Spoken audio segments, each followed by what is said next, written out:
kasi nakipag-line up sa kanila. O, ito, si Lacson rin. Pero buti na lang ha, buti na lang. Di umano, itong si Lacson, tumiwalag dito sa line up na ito. Narito ang Balitang Pinoy TV. Okay, ayan. We are live ngayon sa ating YouTube channel.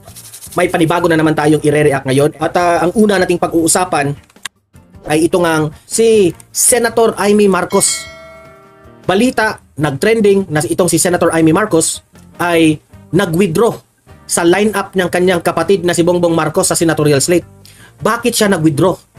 Ayaw niya ba sa kay PBBM? O ano ba talaga? Bakit siya naging independent lamang? Namamangka ba siya sa dalawang ilog? Yan, pag-uusapan natin yan mamaya.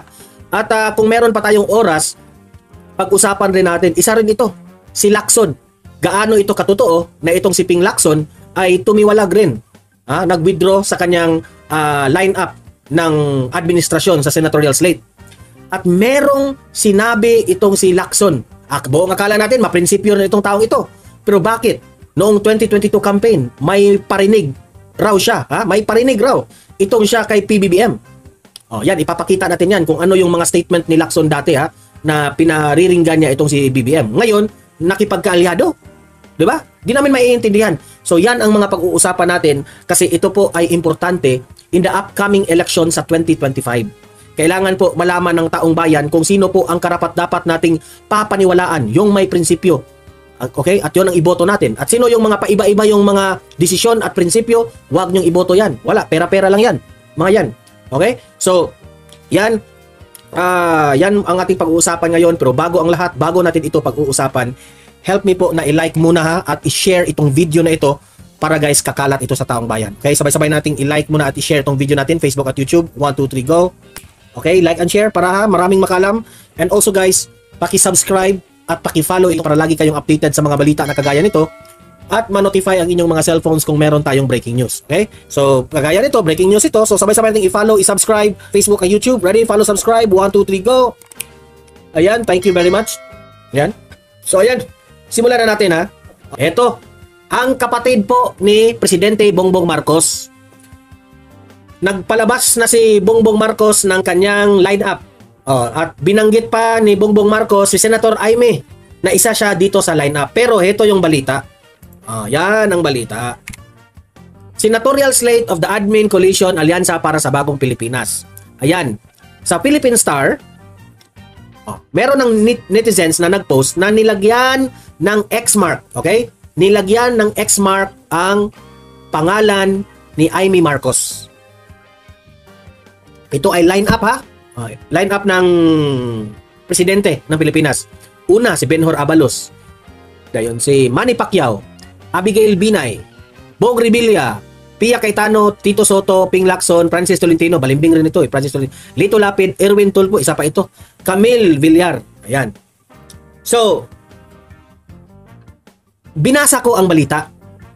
Bakit ba nag-withdraw itong si Amy Marcos sa line-up ni Bongbong, kanyang kapatid? Sabi ni Amy Marcos, mag-independent na lang siya. Kasi,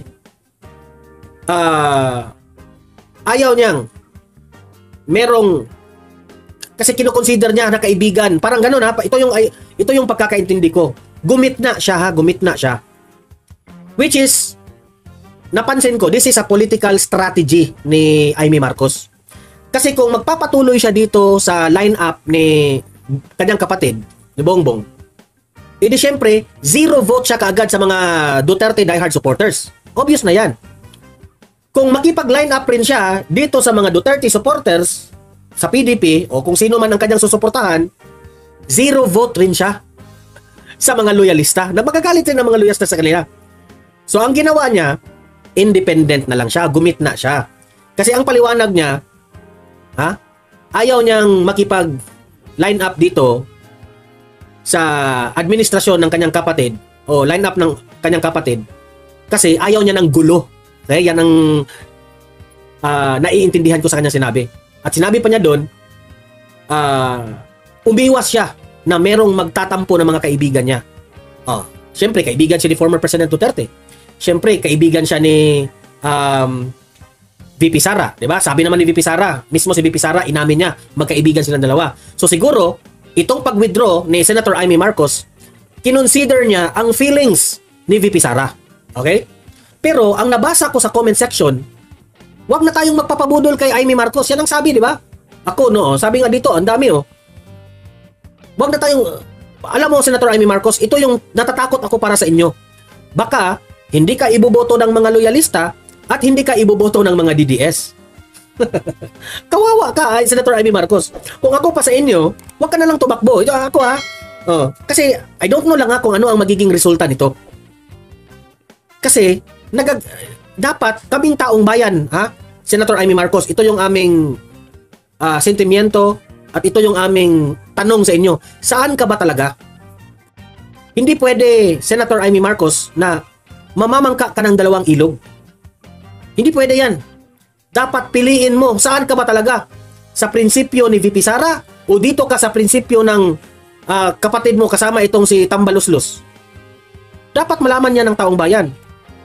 Sa tingin mo, Senator Amy Marcos, sino ang tama? Si VP Sara o dito sa mga kapatid mong si at kamag-anak mong si Romualdez? Dapat magpili ka ng dalawa. Kasi taong bayan rin. May mga taong bayan na gusto ang mga Duterte, meron ring mga ilan dito gusto sa mga loyalista. So dapat ikaw may prinsipyo ka. Dapat malaman namin, kung sa tingin mo mali ang mga ginagawa ng kamag-anak nyong si Martin Romualdez, edi pumunta ka dito sa panig ng Duterte. Di ba? Kung sa tingin mo mali si VP Sara, edi pumunta ka dyan. Dapat may baruganan ka, sa Bisaya pa. Dapat may prinsipyo ka. Stick to your what you believe is right. Di ba? Hindi pwede yan sa amin ng taong bayan na paglalaruan mo kami na hindi ka kaalyado ng kapatid mo. Hindi ka rin kaalyado ng mga Duterte. Gumitna ka lang, independent ka lang. So obvious ka na.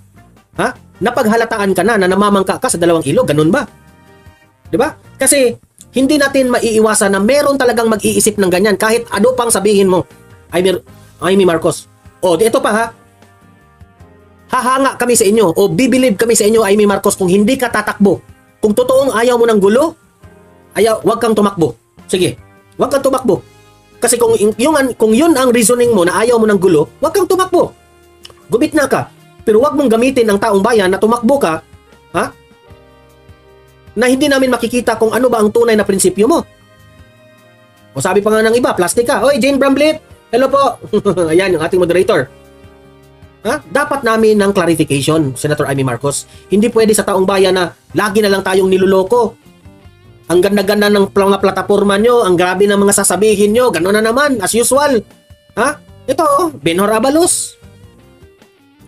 Ito si Benhur Abalos. Diyan natin makikita na, kaya pala, i-analyze ninyo yung mga ginagawa ni Benhur Abalos sa DILG, yung pagdakip kay Kibuloy, kung sino-sino yung mga issues noon, kinuha nila si Alice Go, yun pala may plano, di ba? Manny Pacquiao, Bong Revilla, sa tingin nyo, iboboto pa ba natin ito?